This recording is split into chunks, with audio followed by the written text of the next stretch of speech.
A1 TV के साथ मैं हूं समन नसीर। शामिल करेंगे न्यूज़ हेडलाइंस। हाजिर हैं ए अल्लाह, हम हाजिर हैं। एक कलमा, एक लिबास, एक आवाज़। हज का रुकने आज़म वकूफ़ अरफा आज अदा किया जाएगा। मिना की बस्ती में रात क़याम के बाद आज़मीन मैदान अरफात पहुँचना शुरू हो गए।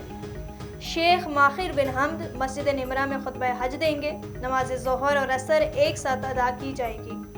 इस साल 20 लाख से ज़ायद मुसलमान फरीज़ा हज अदा कर रहे हैं।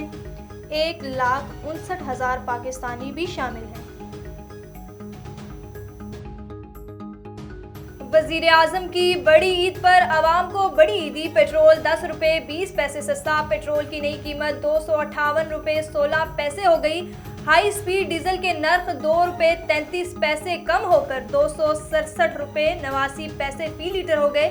शहरी कहते हैं पेट्रोल के साथ बिजली और दीगर एशिया भी सस्ती की जाए। वज़ीर आज़म शहबाज शरीफ आज कौम से खताब करेंगे। हुकूमत की 100 दिन की कारकर्दगी पर बात करेंगे। मुल्क की माशी सूरत हाल और सफारती महाज पर इक़दामात पर कौम को एतमाद में लिया जाएगा।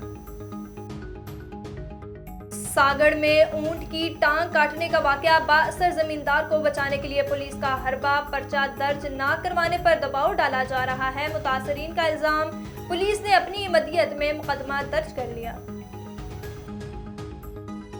ईद में सिर्फ 2 दिन बाकी। शहर शहर कुर्बानियों के जानवरों की खरीदारी। मवेशी मंडियों में भाव ताव अरूज पर। फैसलाबाद में अमरीकी नस्ल के 32 मन वजनी बैल के लिए एसी रूम। सियालकोट में 5 मन वजनी शेरों मरकज निगाह ने कहा। मीरपुर खास में वाइट बादशाह बहुत ही खास। 30 मन के 4 जानवरों की कीमत 28 लाख।